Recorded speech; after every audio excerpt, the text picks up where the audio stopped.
The safe was exactly where his father said it would be.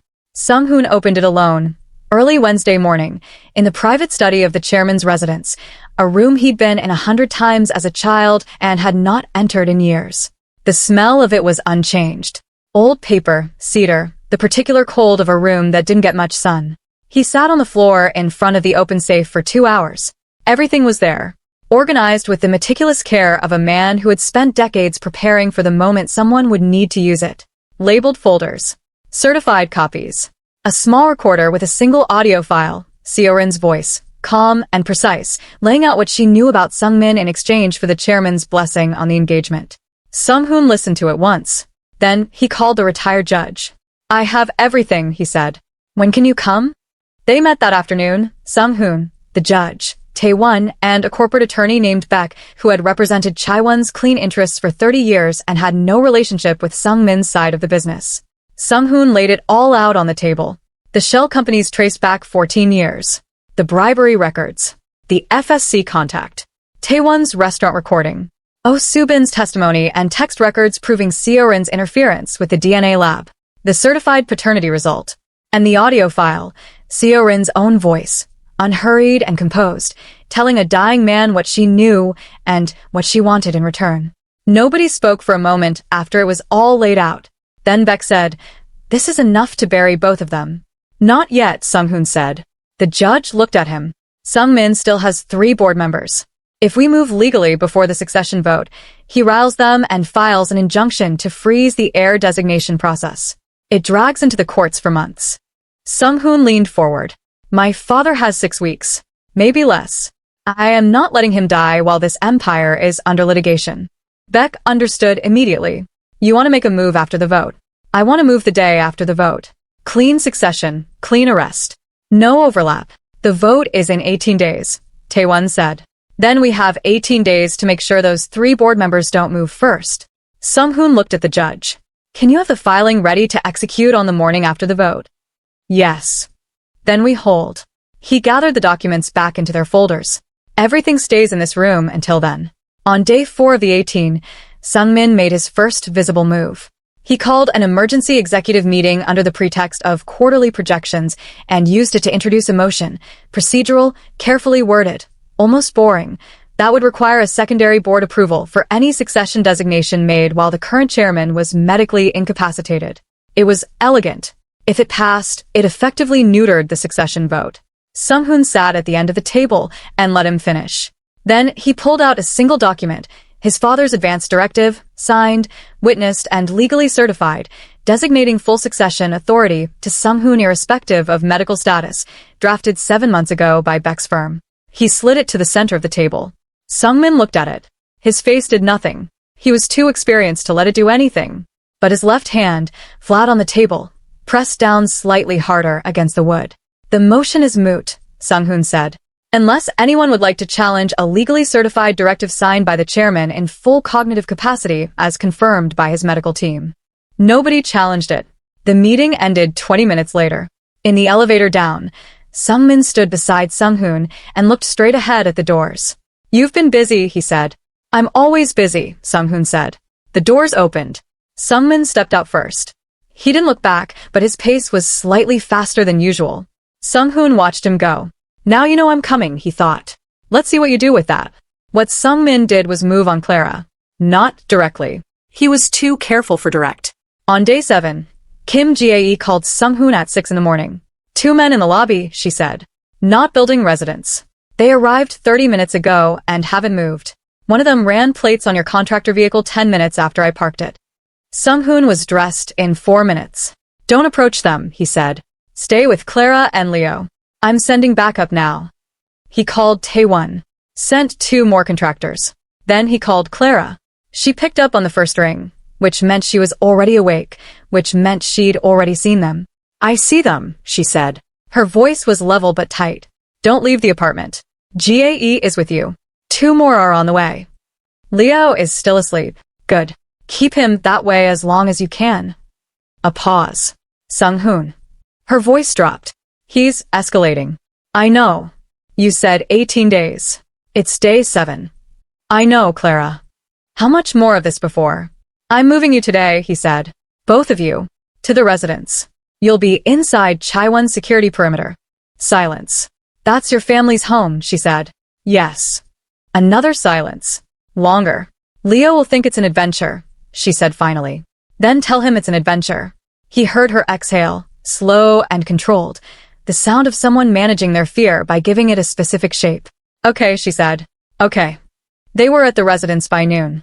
Leo walked through the front entrance of the Cha family home with his dinosaur bag on his back and his dragon drawing tucked under his arm. He'd insisted on bringing the copy, not the original, because the original lived in Sunghoon's pocket, and looked up at the high ceilings and the wide staircase and said, completely seriously, "This is bigger than the Grey Castle." The housekeeper, a woman named Mrs. O who had worked in the residence for 22 years, stood in the entry hall and looked at the small boy with the silver-gray eyes and went very still. Then she composed herself and said, "Shall I show you the kitchen? We have chocolate milk." Leo looked at Clara. Clara nodded. Leo handed Sunghoon his dragon drawing for safekeeping and followed Mrs. O toward the kitchen without another word. Mrs. O looked back at Sunghoon once as she rounded the corner. He gave her a single nod. She pressed her lips together and kept walking. Sunghoon put Clara in the East Wing guest suite, far enough from his own rooms to be appropriate, close enough to the security hub to be safe. She stood in the middle of the room looking at it. It was 3 times the size of her Mapo apartment. Fresh flowers on the dresser. Afternoon light coming through the floor-length curtains.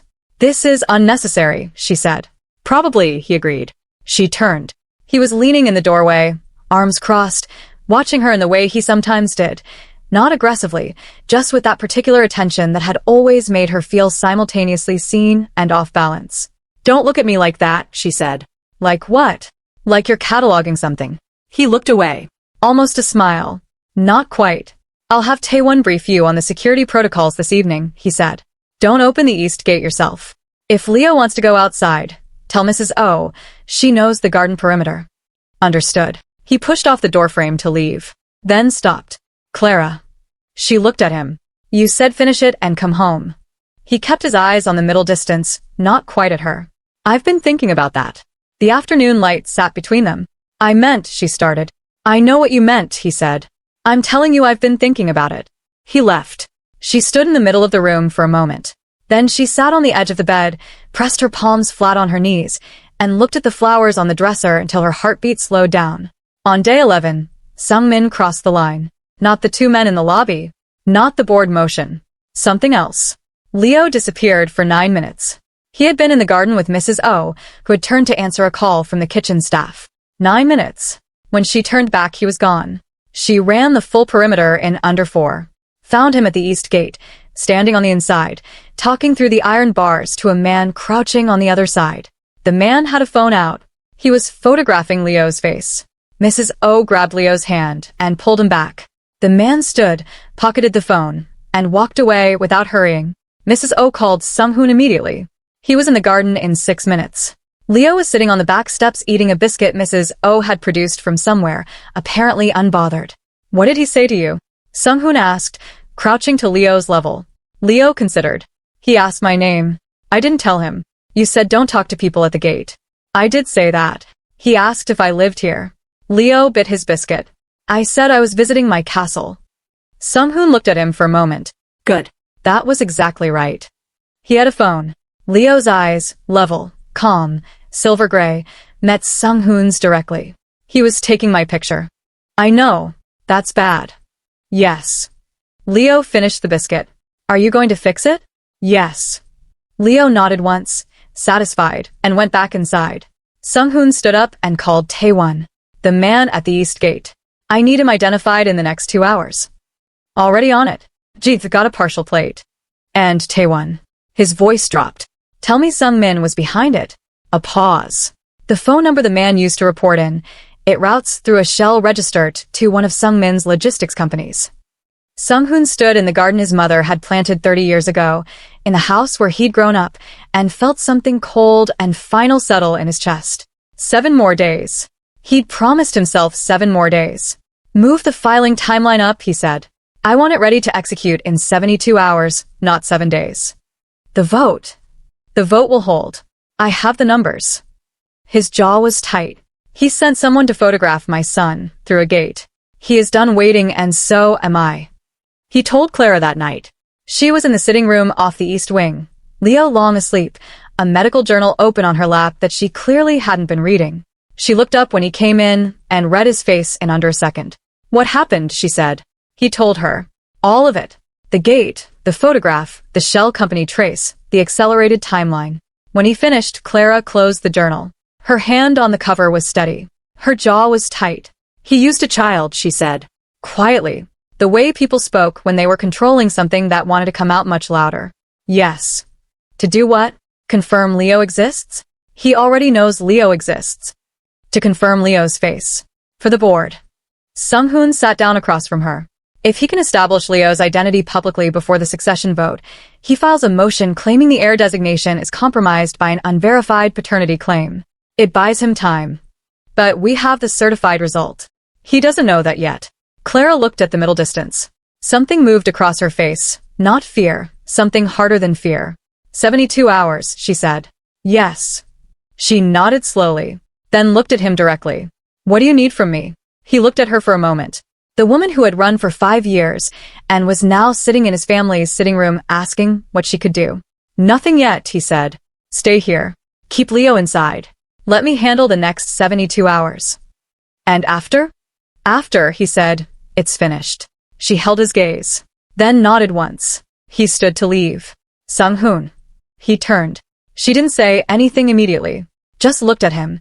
The same look she'd given him across that cafe table, across 5 years of silence, across everything. Be careful, she said. He held her gaze for 1 second.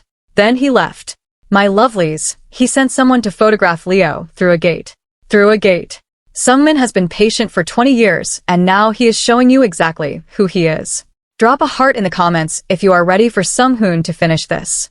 The succession vote was scheduled for Thursday at 9. By Monday, Sunghoon had the numbers.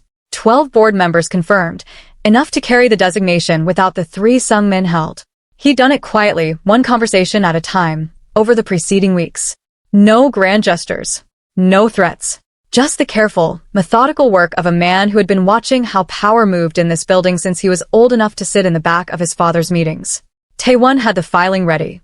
Beck had the arrest documentation prepared and sealed, waiting for Sunghoon's confirmation call on Thursday morning. Everything was in position. Then Tuesday happened. It started with his father. Dr. Yoon called at 7 a.m. His voice had that careful register again, the one Sunghoon had learned to dread. The chairman had a significant episode overnight. His oxygen levels dropped. We've stabilized him, but a breath. You should come today. Bring whoever needs to be here. Sunghoon was at the hospital by 8. His father was alive. Conscious, barely. The room had more equipment in it than last week. Another monitor, a secondary oxygen line, a nurse stationed permanently in the corner. The flowers Seorin had sent were gone. Someone had finally thrown them out. Jae-hyun's eyes found Sunghoon the moment he walked in. Thursday, Sunghoon said, sitting down. 2 more days.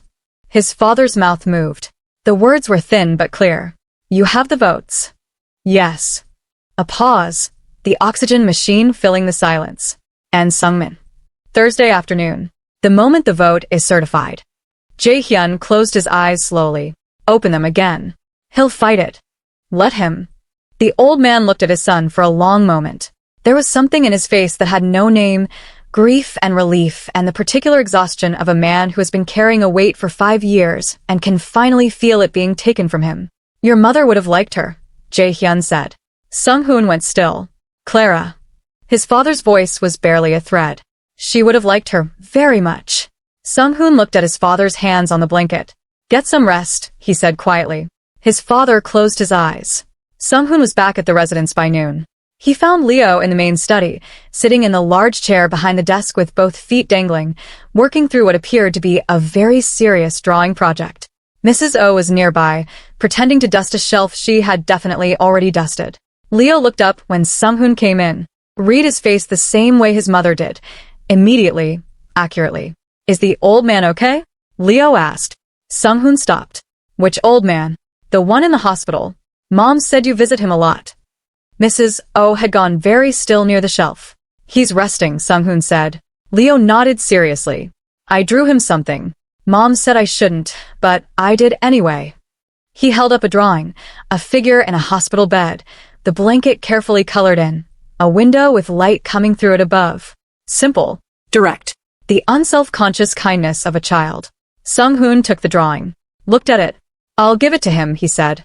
Leo seemed satisfied. He went back to his current project. Sunghoon looked at the drawing for another moment, then folded it carefully and put it in his pocket next to the other one. Mrs. O was looking at the ceiling. Tuesday evening, Clara found him in the study after Leo was asleep. He was at the desk, working through the final succession documentation. She brought 2 cups of coffee. She'd figured out Mrs. O's kitchen on day 2 and set one beside him without asking. She sat in the chair across from the desk.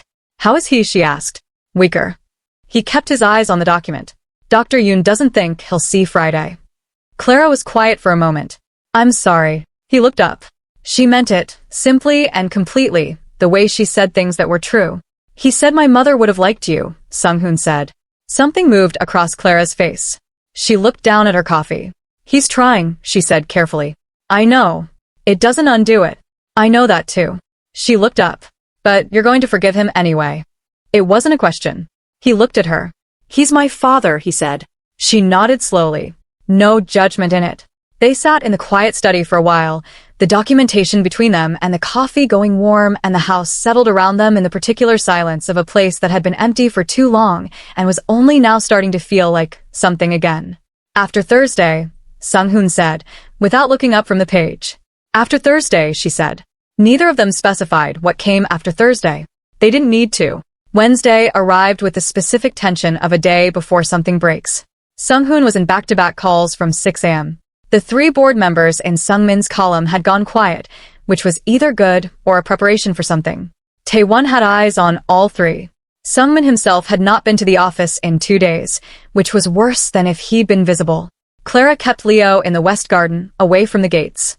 At 2 in the afternoon, Taewon called. Sungmin just left his residence. Private car, no driver log filed. 2 men with him. Sunghoon straightened. Direction. South. Toward Mapo. Clara's old apartment building. He doesn't know she's here, Taewon said quickly. Our surveillance on his team confirms they're still running her old address. He's probably going to apply pressure there, break in, leave a message, something designed to scare her back into hiding. Sunghoon exhaled. Let him find an empty apartment. Don't intercept. I don't want him to know we're watching yet. Understood. He sat with the tension of that for 20 minutes. Then Taewon called back. They went in. 10 minutes. Came out empty-handed. Sungmin looked. A pause. He looked angry, not satisfied. He knows she's not there. He's going to start looking harder. Yes. One more day, Sunghoon said, mostly to himself. Wednesday night, Clara couldn't sleep. She lay in the East Wing guest suite with the ceiling above her and the residents quiet around her and her mind running over everything the way it had for 5 years, except now the variables were different. Now there was a vote tomorrow and a dying man in a hospital and a filing that would execute at 9 a.m. Friday, and somewhere in the city a man who had already photographed her son through a gate and was now circling closer. She got up at midnight and went to check on Leo. He was fine. Completely, peacefully fine. One arm around the stuffed animal Mrs. O had produced from somewhere, his breathing slow and even, the silver-gray eyes closed. She stood in his doorway for a while. Then she went to the kitchen to make tea and found Sunghoon already there, standing at the counter with a glass of water, still in his work clothes minus the jacket. They looked at each other. You should sleep, she said. So should you. She went to the kettle. He stayed at the counter. Tomorrow, he said. Tomorrow, she agreed. She waited for the water to boil. He didn't leave. The kitchen was warm and quiet, and the clock on the wall read 12:14. When this is over, he said, carefully, I want to know him. She looked up. Leo. His voice was measured, controlled in the way it got when he was saying something that cost him something. I don't want to be the man in the picture in the book. I want to actually know him. She looked at him for a long moment. You already do, she said. He gave you his drawings. Something shifted in his face. Barely visible, but there. Clara. Don't, she said. Not harshly, just firmly. Not tonight. After Thursday. He held her gaze. Then nodded. The kettle boiled. She made her tea. He finished his water and set the glass in the sink. Good night, he said. Good night. He left. She stood in the warm kitchen with her tea, and the clock reading 12:17 and 3 minutes that felt much longer than 3 minutes. Thursday came. The vote was at 9. Sunghoon was in the boardroom at 8:45, suited, composed, the controlled stillness of a man who had already decided the outcome and was simply waiting for the room to catch up. Sungmin arrived at 8:58. He sat across the table. His face was professional and neutral. His left hand was flat on the table again. At 9:15, the board secretary announced the final count. 14-3. Cha Sunghoon, sole designated successor to Chaiwon Group and all affiliated entities. Sungmin didn't move for 3 seconds. Then he gathered his folder, nodded once at the room, and stood. He looked at Sunghoon. "Congratulations," he said. "Thank you," Sunghoon said. Sungmin walked out. In his breast pocket, Sunghoon's phone buzzed once. Taewon. He's leaving the building. 2 cars. Moving fast. Sunghoon kept his expression composed through the congratulations and handshakes that followed. He thanked the board members individually and completely. He said the right things. He shook the right hands.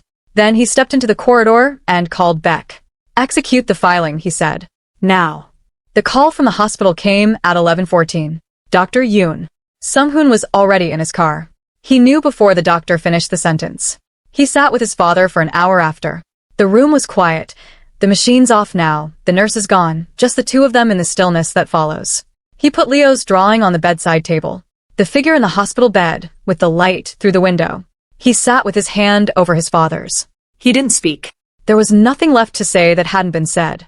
After an hour, he stood, pressed his father's hand once, and walked out into the corridor. He stood with his back against the wall. Eyes up, jaw tight. 1 minute.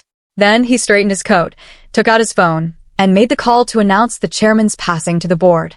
His voice didn't break. He called Clara from the car. She picked up immediately. "He's gone," he said. A pause. "I'm sorry." Her voice was soft and complete. "The filing executed this morning. Sungmin will be served within the hour." He kept his voice flat and functional because it was the only way to keep moving. Seo Rin's arrest documentation is queued for this afternoon. Sunghoon. There's a press statement to issue. The board needs. Sunghoon. Her voice was firmer. "Stop." He stopped. The car moved through Seoul in the gray midday light. He knew, she said quietly. He saw Thursday coming. He waited for it. Sunghoon's jaw tightened. "He waited," she said again. "He wanted to know you'd won first." He looked out the window. He didn't answer, but his hand, flat on the seat beside him, pressed down against the leather the same way his father's had pressed against the boardroom table, the gesture of a man holding himself together from the inside. The call from Taewon came at 2:47 p.m. Not about Sungmin's arrest. About something else. A package arrived at the residence, Taewon said. His voice was different. Carefully neutral in a way that meant what was inside was not neutral at all. Addressed to Clara. No sender. Hand-delivered to the East Gate. Sunghoon's hand tightened on the phone. What's in it? A photograph and a note. A pause. "I haven't shown Clara yet. I waited for you. I'm 20 minutes out. Don't open it further. Don't show her yet." He ended the call and told his driver to move faster. 20 minutes later, he walked through the residence door and found Taewon in the entry hall holding a manila envelope, Clara standing 6 feet away with her arms crossed, reading Taewon's face. She looked at Sunghoon when he came in. "What is it?" He took the envelope from Taewon. "Open it." A photograph. Black and white, slightly grainy, clearly taken covertly. 4 men standing around a table in what looked like a private dining room. Sunghoon recognized 2 of them immediately. His father. His uncle. The other 2 men he did not recognize. The note was a single line, handwritten, block letters. "Ask your mother who really killed your father." Sunghoon read it twice. Then he looked up at Clara. Her face had gone completely still. "Your father," she said slowly. "Your biological father." "I know what it means." The entry hall was silent. Sunghoon. Her voice was very careful. "Your father just died this morning." "I know. And someone sent this today. On purpose. Today." "I know, Clara."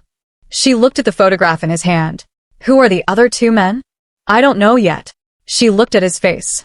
At the photograph. At his face again. "Someone wanted you to find this the day you had no armor left," she said quietly. He looked at her. She was right. Of course she was right. The timing was not coincidence. Today, The day of the vote, the day of his father's death, the day of the arrests, someone had chosen today deliberately to hit him when he was already open. He looked at the photograph again. His father's face, years younger. His uncle, recognizable even then. Two strangers. And a note that implied everything he thought he knew about his father's death was wrong. Except his father had died this morning. Of cancer. In a hospital. With Sunghoon's hand over his. Which meant, my grandfather, he said. Clara went still. The original chairman. He died 12 years ago. Sunghoon's voice was completely quiet. Everyone said it was a heart attack. The entry hall held its silence. Leo's voice floated in from somewhere deeper in the house, explaining something at length and with great authority to Mrs. O. Sunghoon looked at the note one more time. Ask your mother. His mother had been in Jeju for 3 years, a private estate, quiet, away from Seoul. She had stopped engaging with Chaiwon business the year after the old chairman died. Everyone said it was grief. She had never remarried. She had never spoken about that time to anyone. He put the photograph and the note back in the envelope. How much more of this is there? Clara said. Not quite a question. I don't know, he said honestly. She looked at him for a moment. Then she uncrossed her arms and took a step toward him and put her hand on his forearm, just briefly, just once, a touch that was warm and real, and asked nothing. Then she stepped back. Leo asked if you were staying for dinner, she said. He looked at her. Mrs. O made galbatang, she said. He told her it was your favorite. I don't know how he knows that. Sunghoon looked at the envelope in his hand. The vote. The filing. His father. The photograph. 12 years of a death he'd never questioned. I'm staying for dinner, he said. Clara nodded. She turned and walked toward the kitchen. He stood in the entry hall for one more moment, the envelope at his side, the day enormous and heavy around him. Then he set it on the entry table and followed her. He waited 4 days before going. Because the 4 days after his father's death had a shape to them that required his presence. The funeral arrangements, the board statement, the press coverage, the quiet management of Sungmin's arrest leaking to the financial media before Sunghoon could control the narrative. Seorin had been served Thursday afternoon. Her attorney had already begun issuing denials. The tabloids that had run the false paternity story were now running corrections, quietly, without apology, buried on page 6. Sunghoon handled all of it. He handled it from the residence, which meant that every evening when the calls stopped and the documents were signed, he came downstairs to find Clara and Leo at the dinner table with Mrs. O fussing at the edges and the house smelling of food and the particular noise of a child who had opinions about everything. Leo had opinions about everything. He informed Sunghoon on day 2 that the East Wing guest bathroom had better water pressure than the West Wing and that this was unfair. He asked on day 3 whether Chaiwon Group had ever considered investing in dinosaur research because he felt it was an oversight. On day 4, he climbed onto the chair beside Sunghoon during a late evening call, produced a drawing, and slid it across the table without interrupting. Sunghoon had covered the phone with his hand and looked at it. A man at a desk. Tie slightly loosened. A small figure standing beside him, both looking at the same piece of paper. He'd put it in his pocket with the others. Clara watched all of this from a careful distance. She helped where she could, drafted 2 press statements that Sunghoon used almost verbatim, managed Leo's schedule so the house stayed functional, stayed out of the way of the business conversations without being asked to. She was precise and warm and careful in the way she moved through his space, and Sunghoon noticed all of it and said nothing and added it to the growing list of things that would need to be addressed after Jeju. He flew out Monday morning on the private charter. Alone. No Taewon, no security, no driver. His mother knew he was coming. He'd called ahead. A short call, 2 sentences. I need to see you. There's something I have to ask you about father. She hadn't asked which father. That told him something. The estate in Jeju sat on the southern coast, set back from the cliff edge behind a long windbreak of cypress trees. His mother had chosen it herself after the funeral 12 years ago. Everyone had assumed it was the grief driving her away from Seoul. Sunghoon had assumed the same.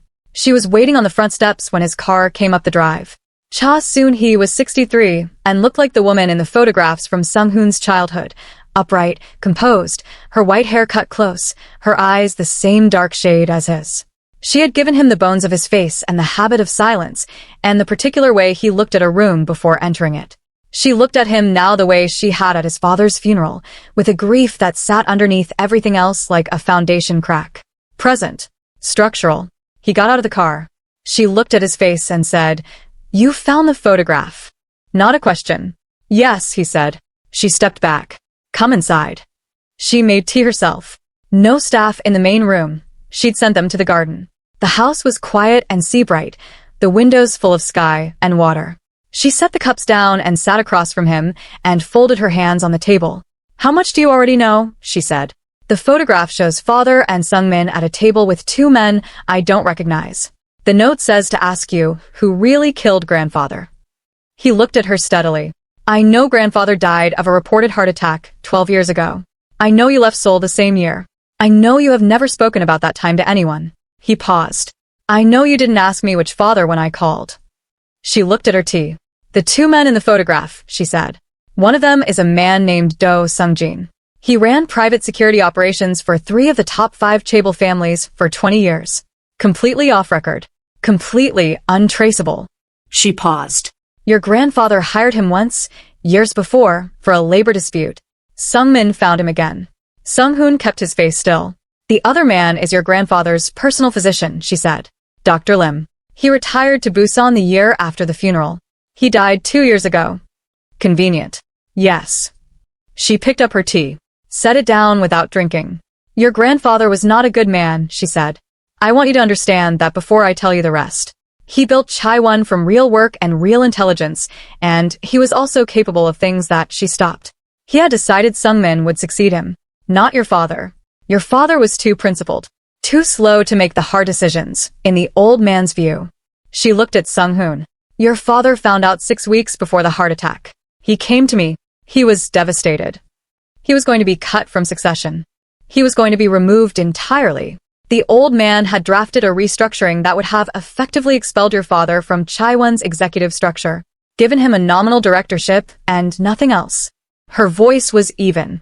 She had clearly told herself this story many times, in this room alone. Sungmin knew. He'd been part of planning it, but grandfather died before it executed. Yes.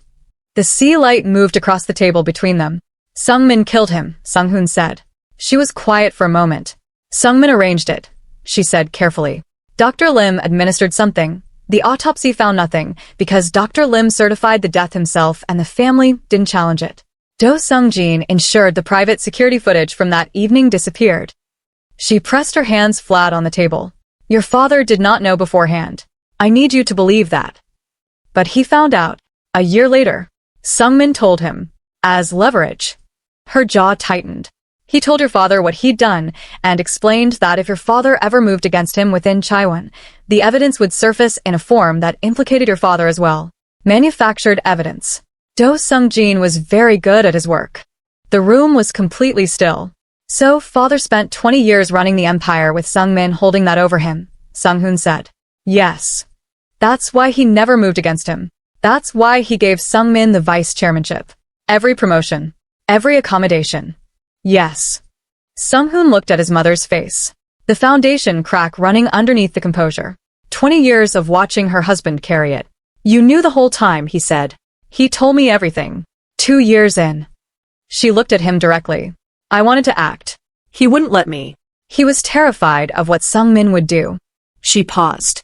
And then when Clara disappeared, when I found out what Jae-hyun had done, I understood that the weight of all of it had broken something in him. He had been compromised so long he had stopped being able to see the line between protecting his family and destroying it. The sea moved outside the window.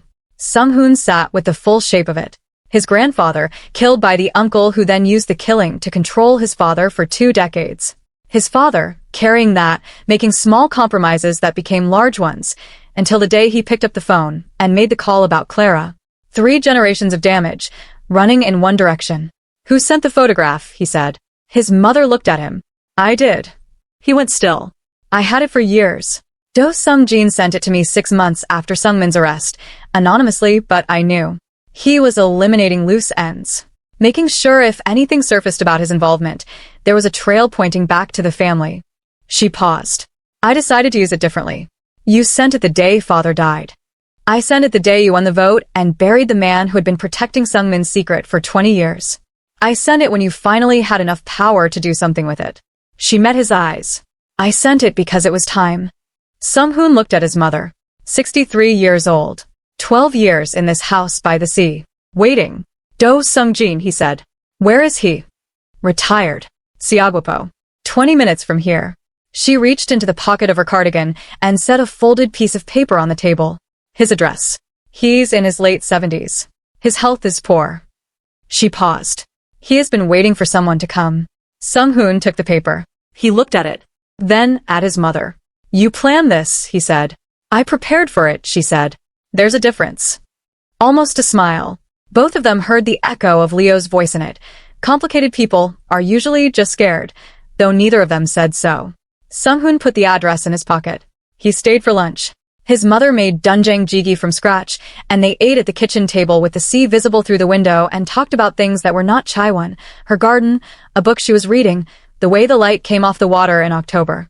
It was the most normal 2 hours he could remember in a long time. When he stood to leave, she walked him to the car. At the door she held his face in both hands for a moment, the way she had when he was a child, when the world had been smaller and the damage had not yet fully accumulated. The boy, she said. Leo. Yes. Bring him. Her voice was steady, but her eyes were not. Bring them both, when this is done. He covered her hands with his. I will, he said. Do Sungjin lived in a small house on a hillside outside Siaguapo, surrounded by tangerine trees that had gone slightly wild. The garden was overgrown. The shutters needed paint. He answered the door himself. 70s, as his mother had said. Thin now, the kind of thin that came from illness rather than age. His eyes were alert and unsurprised. I wondered when you'd come, he said. Then you know why I'm here, Sunghoon said. Do stepped back from the door. Come in. He talked for 90 minutes. He had kept records. Of course he had. Men like Do Sungjin always kept records, because records were the only insurance that outlasted the people paying you. A locked box under the floorboards of his study, which he retrieved without drama and opened on the kitchen table. Documents. Dates. The physician's signed statement, notarized, written the year before Dr. Lim died and sent to Do as, Do said this without irony, a gesture of closure. Lim felt guilty, Do said. He was not built for that kind of work. And you? Sunghoon said. Do looked at him. I was built for it. I am not proud of that. He pushed the box towards Sunghoon. Take it. I have been waiting for someone to take it for 3 years. Sunghoon looked at the box. You'll testify, he said. It wasn't a question. I'll testify, Do said. I am 78 and my liver is failing. There is nothing left for Sungmin to threaten me with. Sunghoon closed the box and picked it up. He stood. My grandfather, he said. Was there any? He stopped. Did he suffer? Do looked at him carefully. No, he said. It was fast. Sunghoon nodded once. Picked up his coat. I'll have my attorney contact you this week, he said. He drove back to the airstrip with the box on the seat beside him and the tangerine trees in his rearview mirror and the full weight of what his family had been carrying finally, completely in his hands. He landed in Seoul at 7. Clara texted as he was getting off the plane. Leo refused to sleep until you confirmed you were back. His words. Tell him to confirm. Sunghoon looked at the message for a moment. Confirmed, he typed back. Tell him I'm on my way. Her reply came in 30 seconds. He says good. Also, he needs you to settle an argument with Mrs. O about whether dragons could have existed in the Joseon period. What's his position? Strongly yes. He has evidence. Sunghoon got into the car. Tell him I'll review the evidence at breakfast, he typed. He accepts these terms. He put the phone in his pocket. The car moved through the Seoul night, the city lit and enormous and fully alive around him. The box sat on the seat beside him with its 30-year-old documents and its dead physician's confession and the complete dismantling of everything Sungmin had built his power on. One more call to Beck tomorrow. One more filing. And then it was done. My lovelies, his mother waited 12 years. She kept that photograph for 12 years and sent it the exact day. It would mean the most. Drop a crown emoji in the comments for Soonhee because she is the most patient woman in this entire story. And Leo sent Sunghoon a confirmation request. This child runs this household, and we all know it. The additional filing went in Tuesday morning. Beck handled it personally. The Do documents, the physician's confession, the full chain connecting Sungmin to the death of Chairman Cha Il-sung 12 years ago. Added to the existing charges of corporate fraud, money laundering, bribery, and the attempted murder of Clara 5 years prior, it was the kind of case that didn't leave room for negotiation. Sungmin's attorney called Sunghoon directly at noon. My client would like to discuss a settlement arrangement, he said. There is no arrangement, Sunghoon said. Tell your client to prepare for trial. He hung up. What nobody anticipated was how fast Sungmin would move. He had been operating for 20 years on the understanding that control required patience. Small moves. Long timelines. The photograph of Leo through the gate had been the first sign that his patience was fracturing. The arrest had fractured it completely. On Wednesday morning, Sungmin missed his scheduled check-in with his bail monitoring officer. Taewon called Sunghoon at 9:43. He's gone. Sunghoon was out of his chair before the sentence finished. How long? Since last night. His security detail was swapped. The legitimate officer was told the shift was covered. By the time anyone cross-referenced the paperwork, he had an 8-hour window. We're working on it. His passport is flagged, but he has 3 we know of, possibly more. Sunghoon's mind moved fast and cold. Sungmin had 8 hours and a fractured 20-year plan and nothing left to protect, which made him not cautious, which made him dangerous in a completely different way than before. Pull everyone to the residence, Sunghoon said. Full perimeter. I want Ji inside, not in the lobby. Already moving. Taewon. His voice dropped. Leo doesn't leave the house. Understood. He called Clara from the car. She picked up on the first ring. He could hear from her voice that she already knew something had shifted. He's gone, Sunghoon said. Missed bail check-in. We're locating him now. A pause. How long has he had? 8 hours minimum. Another pause. Shorter. I'm with Leo, she said. Mrs. O is here. What do you need? Stay inside. GAE is coming to you directly. Don't open any door. She hasn't cleared first. Okay. Clara. He kept his voice level. He is not rational right now. He has nothing left to lose, and he knows Leo is the board's chosen future symbol. That makes Leo the last variable he can threaten. She was quiet for 2 seconds. I understand, she said. I'm 20 minutes out. Then drive faster, she said. And hung up. He was 17 minutes out when Taewon called again. East Service entrance. Taewon said, his voice tight. One of the contracted staff, the Tuesday gardener, didn't show this week. Someone used his access code 30 minutes ago. Sunghoon's blood went cold. Inside the perimeter? Yes. We're sweeping now, but the grounds are. He heard it then. In the background of the call. A sound he knew. A single shot. He told his driver afterward that he didn't remember the last 4 minutes of the drive. The car was still moving when he opened the door. The East Garden. Ji was down on one knee behind the stone garden wall, hand pressed to her left shoulder, weapon still raised in her right. 2 of Taewon's men were moving through the cypress line at the garden's edge. A third figure was face down on the lawn 20 feet from Ji, zip-tied, already secured, one of Sungmin's men. Sungmin himself was against the east wall of the house. He had Leo, one arm across the boy's chest, Leo's feet off the ground. Leo was not crying. He was completely still in the particular way he got still when he was thinking hard, his eyes tracking everything, his small hands gripping Sungmin's arm with focused calm. Clara was 6 feet from them. She had placed herself between Sungmin and the door back into the house. She was not armed. She had nothing, no weapon, no shield, nothing except her body in the space between her son and the exit. Her white hospital coat was gone. Just scrubs. Her hands were at her sides. Open. Visible. Sungmin looked at Sunghoon when he came through the gate. His face was not what Sunghoon expected. Not the composed, patient vice chairman. Not the man who had eaten steak in restaurants and made bored motions with careful wording. He looked like a man who had spent 20 years building something and had watched it come apart in 72 hours and had run out of everything except desperation. I want a plane, Sungmin said. Private. Fueled. Departure clearance to anywhere outside extradition range. You give me that and I walk away from here, and this is over. Sunghoon looked at Leo. Leo looked back at him, those silver-gray eyes completely steady. I'm okay, they said. Without blinking. Put him down, Sunghoon said. The plane first. Put him down. You think I won't? I think, Sunghoon said, very quietly, taking one step forward, that you are holding my son in the garden of my family's home, and that you have approximately 30 seconds before this becomes something you cannot recover from. I'm already past recovery. Sungmin's voice cracked slightly on the last word. You made sure of that. Clara moved. Not towards Sungmin, sideways. One fast step to the left, drawing Sungmin's attention for a single fractured second. His grip shifted. Leo, who had been thinking hard for the last 4 minutes, tucked his chin and dropped his weight straight down the way small children could, suddenly boneless, and Sungmin's arm lost him. Leo hit the grass and rolled toward Clara. She grabbed him and pulled him back and down behind her in one movement, covering him completely with her body. Sungmin lurched forward, and she turned to take the impact across her back and shoulder instead of letting it reach Leo.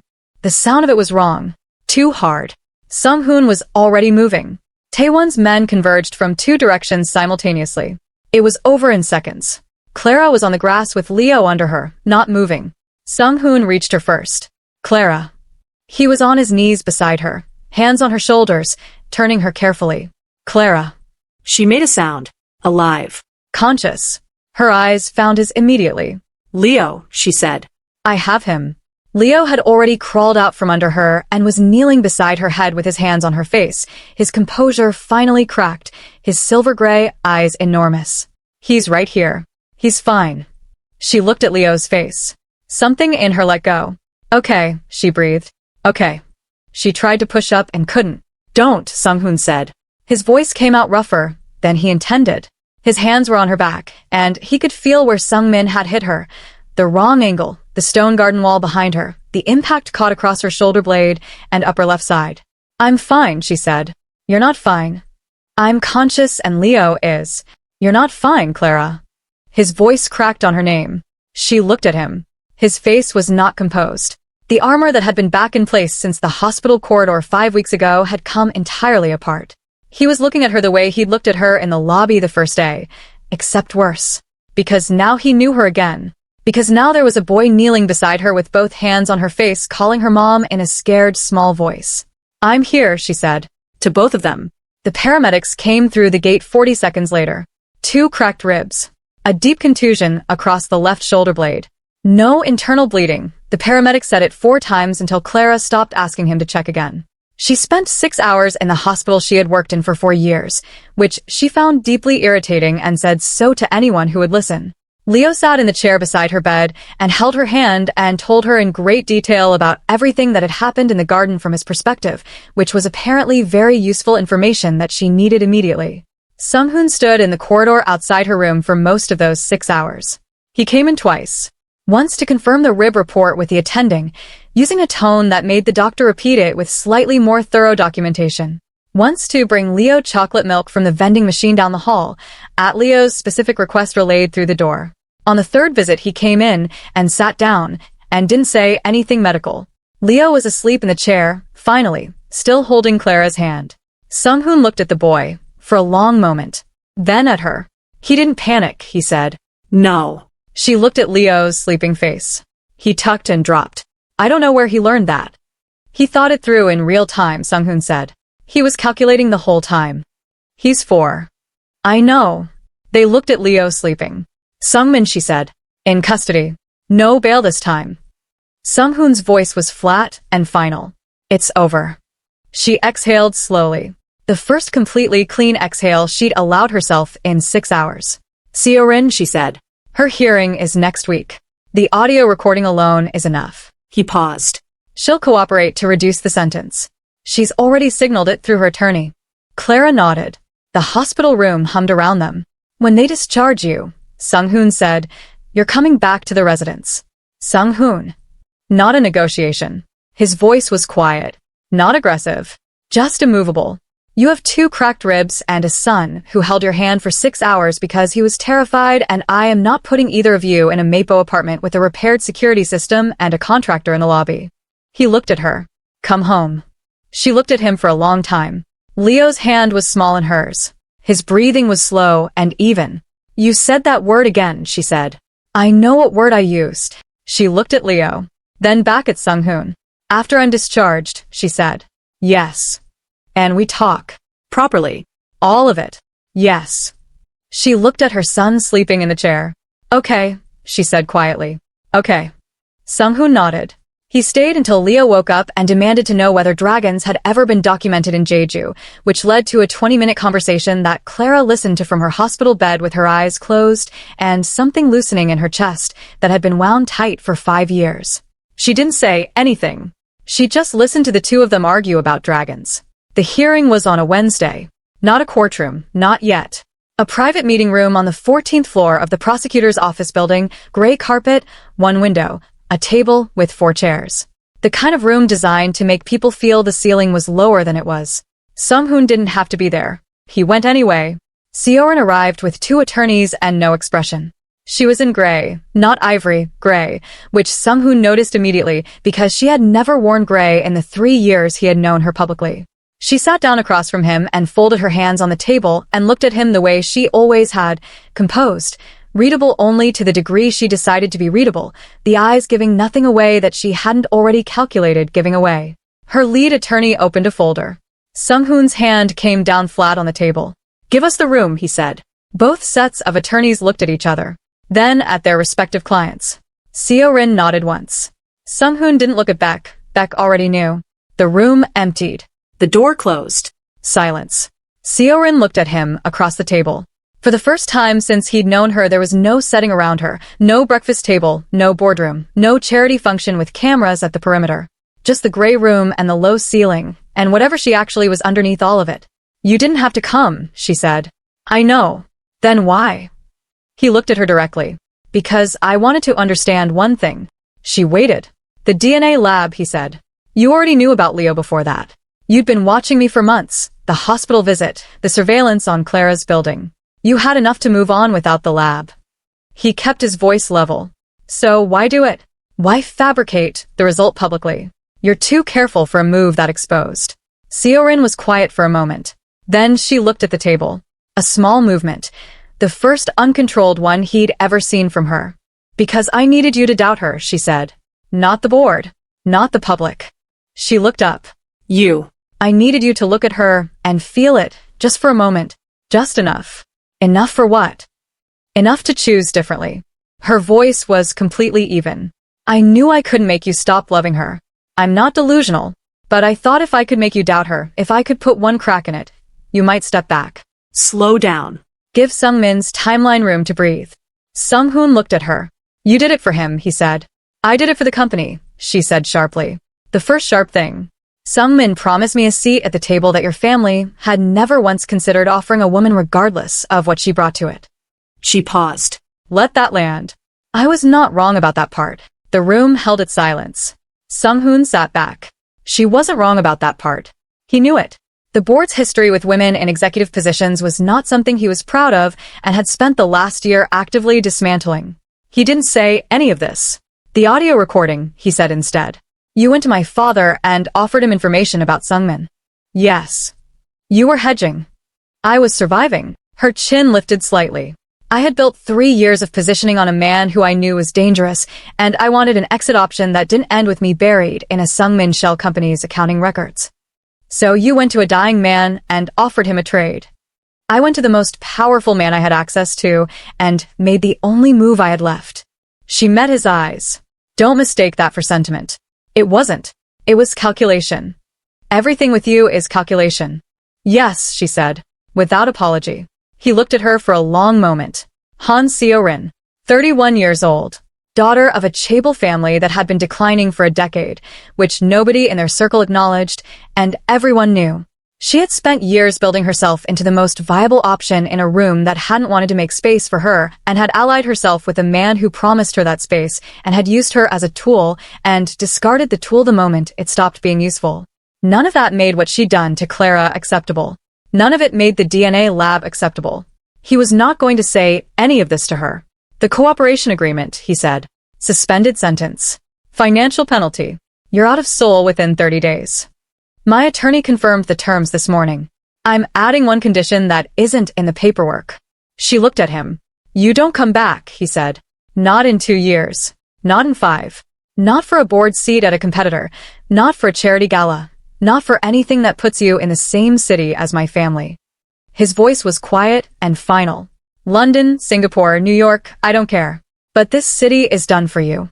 She held his gaze. For a moment something moved across her face. Not quite grief, not quite anger, something that didn't have a clean name. 3 years of positioning. The ivory clothes and the perfect composure and the rose gold bracelet and all of it coming down to a gray room and a condition that wasn't in the paperwork. "Agreed," she said. He stood. She stayed seated, hands still folded on the table, looking at the middle distance. At the door he stopped. He didn't turn around. "You are capable of more than this," he said. Quietly. Not kindly, just accurately. That's the part that's actually a waste. He opened the door and walked out. Behind him, in the gray room, Seo-rin sat alone for a moment. Then she straightened her jacket, picked up her phone, and called her London attorney. Her voice, when she spoke, was completely steady. She had always been good at that. 1 year later, October came to Seoul the way it always did. Quietly, without announcement, the city shifting from the thick heat of summer into something cooler and cleaner almost overnight. The ginkgo trees along Cheongdam turned gold in the span of a week. The sky went a particular shade of blue that only existed in autumn, the kind that made the city look like a different city entirely. Sunghoon noticed it from the window of his office on the 42nd floor. He noticed it because he was taking the kind of deliberate pauses that his therapist, a quiet man named Dr. Shin, whom he'd started seeing in February and had told no one about except Clara, had told him to take. 60 seconds. Just the window. Just the sky. He was getting better at it. His phone buzzed. Leo says if you're late to pick up again, he's filing a formal complaint. Sunghoon looked at the message. Then at the time. Then at the document open on his desk, a Chaiwon Children's Foundation proposal, Clara's signature at the bottom, clean and decisive. He closed the document. Tell him the complaint office closes at 5, he typed back. I'll be there at 4:59. Her reply came immediately. He says that's not how complaints work. He's 5. He's very litigious for 5. Sunghoon put on his coat. Chaiwon Group had spent the year restructuring. The arrest of Cha Sung-min on charges of corporate fraud, money laundering, murder conspiracy, and the attempted murder of a private individual had moved through the financial press with the sustained intensity of a controlled demolition, loud, prolonged, and ultimately leaving the ground cleaner than before. 3 board members had resigned. 2 had cooperated with prosecutors and been retained in diminished capacities. The shell companies had been unwound, the stolen assets partially recovered, the FSC contact quietly removed from his position in a press release that cited personal reasons and fooled nobody. Han Seo-rin had cooperated fully, as predicted. Her sentence had been reduced to a suspended term and a financial penalty that she could pay without selling her apartment. She had left Seoul 6 months ago, an extended stay in London, according to her publicist. Nobody expected her back. The board had voted in December to formalize Sunghoon's succession. Unanimous, this time. Chaiwon Group, under Chairman Cha Sunghoon, had posted its strongest quarterly results in 11 years. Taewon had framed the report and hung it in his office. Sunghoon had told him it was excessive. Taewon had told him he hadn't asked. The Chaiwon Children's Foundation had been Clara's idea, technically. She'd raised it in March, sitting at the kitchen table with a coffee and a legal pad. In the casual way she raised things that were actually fully formed proposals she'd been developing for weeks. A foundation targeting pediatric healthcare access in lower-income districts, with a specific focus on the communities she'd worked in during her 5 years under the Vance name. Staff development programs. Equipment grants.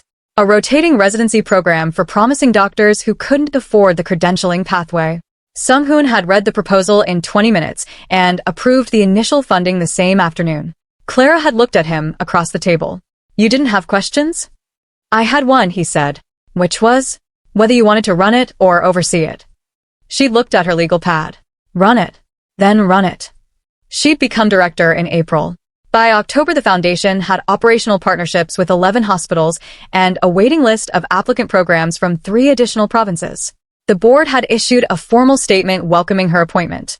Sunghoon had read it, noted the particular careful warmth of the language, and understood that the board had made their own assessment of Clara over the preceding months and had reached the same conclusion he had reached years ago, that she was the most capable person in any room she entered, and that the room was better for her being in it. He hadn't said this to her directly. He was getting there. He picked Leo up from school at 4:58. Leo came through the gate at a controlled run. He'd stopped the full-speed barreling sometime in the summer, replaced it with something more considered, though his eyes still hit Sunghoon's face immediately the way they always did. You're 2 minutes early, Leo said.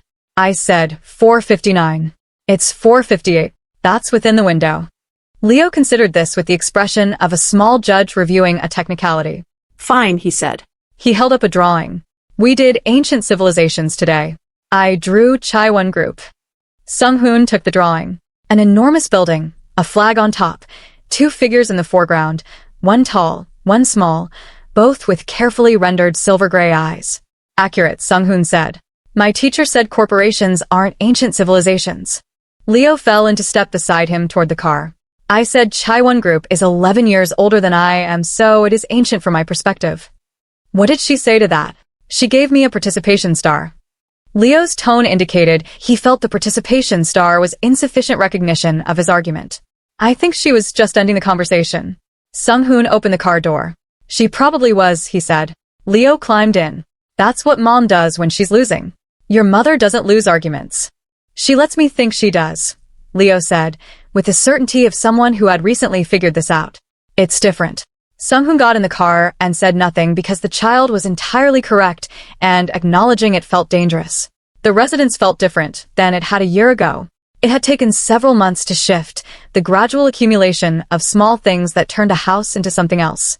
Leo's drawings on the refrigerator in the kitchen, then on the study wall at his specific request, then framed in the upstairs corridor because Mrs. O had decided they warranted frames and nobody had argued with her. Clara's medical journals on the sitting room shelf, mixed in with the business texts and the architecture books that had always been there. Her coffee cup, the specific blue one she'd claimed in week 2, and that had simply become hers, always in the same spot on the counter.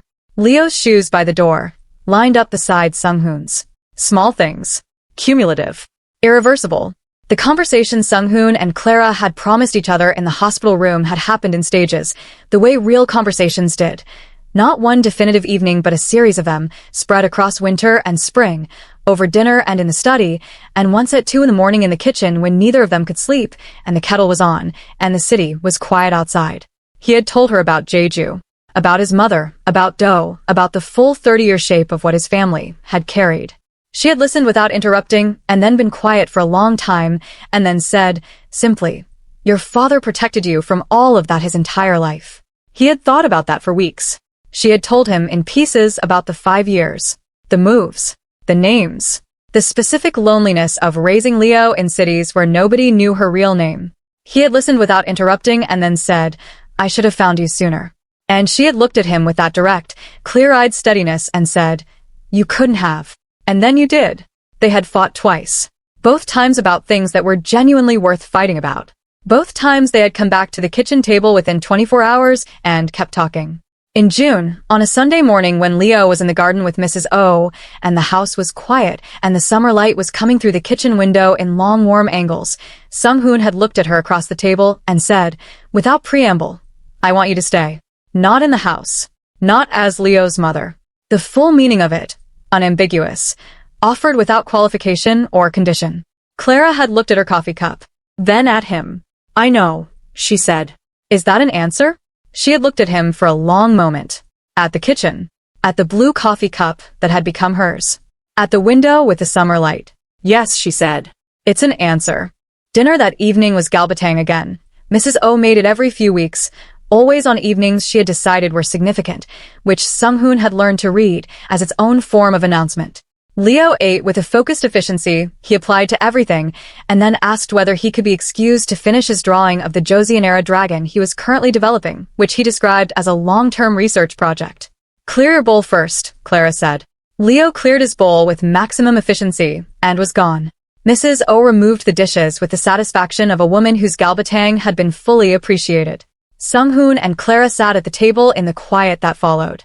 The kitchen was warm. The autumn evening was doing something particular with the light through the window, golden, low, the specific quality that only existed for a few weeks a year. "Foundation board meeting tomorrow," she said. "I know. I signed the facility grant this morning." "The Incheon one?" "Both." She looked at him. "Both." "That's," she paused. "Thank you. It's a good program." "It's an expensive program." "It's a good expensive program." She looked at her coffee. Almost a smile. "Sunghoon. Your mother called today." She looked up. "She wants to know if we're coming for Chuseok." He looked at her. "Leo has already said yes on behalf of all of us," Clara added. "He told her he had evidence of Jeju dragons he needed to review on site." "Of course he did." She seemed pleased. "She's been waiting for him since October last year." He paused. "She'll have something planned. She'll pretend she hasn't." Clara smiled. The real one. The one that bent her forward slightly. "I know. She sent him a package last week. 3 books on Joseon natural history." She shook her head. "He's been citing them in daily conversation." Sunghoon looked at her smiling. "Clara," he said. She looked up. He reached into his jacket pocket, set something on the table between them. A ring. Simple.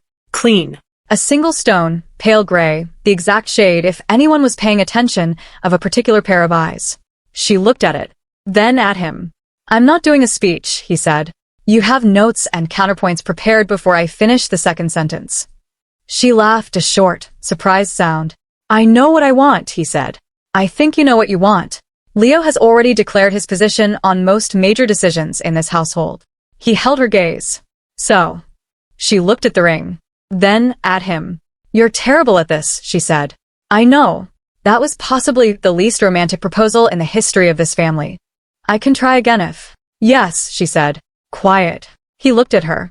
Yes, she said again. Simply. Completely. He picked up the ring and reached across the table, and she gave him her hand, and he put it on. Neither of them spoke for a moment. Then Leo's voice came from the hallway, approaching fast. I need to show you both the dorsal spine configuration because I think I've been drawing it wrong and it's been bothering me all. He came through the door, drawing raised, and stopped. Looked at them. Looked at the ring. Looked at their faces. His silver-gray eyes moved between them twice. Finally, he said. Clara made a sound that was not quite a laugh. Back to dinner, Sunghoon said. We already had dinner. Then back to the dragon. Leo looked at the ring once more with the satisfaction of someone who had seen this coming for several months and had simply been waiting for the adults to catch up. Then he turned and went back down the hall. His footsteps faded. Then his voice calling back. I'm telling Mrs. O. They heard Mrs. O's response from somewhere in the house, a sound that was not words but communicated everything. Clara looked at Sunghoon. He looked at her. Something settled between them. Not new, not sudden, but complete. The shape of everything that had happened accumulating into the specific weight of a thing that was going to last. 3 weeks later, Chaiwon Group headquarters. The quarterly board meeting had run long. It always ran long in October. Projections, foundation allocations, the forward calendar for the year ahead. Sunghoon had moved through it with the particular efficiency he'd developed over the year, the kind that came from knowing what mattered and what didn't. At the end, as the board members gathered their folders and the staff cleared the table, one of the elder members, Park Do-jin, 71 years old, who had served on the Chaiwon board since Sunghoon's grandfather's time, stopped near the door. He had seen 3 chairmen. He had watched this family from the inside for longer than Sunghoon had been alive. He looked at Sunghoon now with the expression of a man reviewing a long ledger and finding the final column balanced. I heard the young master is visiting headquarters this week, he said. Friday, Sunghoon said. The foundation is touring the building. He has questions about the infrastructure. Park Do-jin nodded slowly. Silver-gray eyes. Yes. The old man was quiet for a moment. Then he said, simply and completely, it's good. The line continuing. He paused. It's what the chairman always wanted in the end. He gathered his folder and left. Friday came clear and cold. The autumn fully settled into Seoul. Leo walked through the main entrance of Chaiwon Group headquarters holding both their hands. He was in a small black coat, the same cut as Sunghoon's, which had been Mrs. O's doing, and which Leo had accepted without complaint because he had opinions about tailoring that Mrs. O had quietly been developing for months. He had his dragon drawing in his other hand, the final version, the dorsal spines corrected, which he intended to present to the lobby art curator as a potential installation. He looked up at the building the way he looked at everything, taking it in completely, missing nothing. The lobby staff straightened almost imperceptibly as they came through the doors. The morning light came through the high glass walls and caught the 3 of them in it, Clara with her foundation director lanyard and her rings, Sunghoon in his chairman's coat, and Leo between them with his silver-gray eyes tracking the atrium ceiling with the calm authority of someone who understood, in the uncomplicated way of children, that this was home. Park Do-jin was crossing the lobby toward the elevator. He saw them. He stopped. He looked at Leo for a long moment. Then he crossed to them and crouched down, slowly, carefully, the way men his age moved, until he was level with the boy. Leo looked at him with polite attention. The old man's face was composed, and his eyes were not. Welcome home, young master, he said. Leo considered this with complete seriousness. Then he said, thank you. I have a question about the building's load-bearing infrastructure. Park Do-jin looked up at Sunghoon.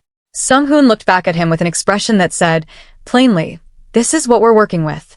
The old man laughed, a real one, the kind that came from somewhere deep, the kind that cleared something out. He stood, gestured toward the elevator. I'll take you to the engineering floor, he said to Leo. We can start there. Leo looked at Clara. Clara nodded.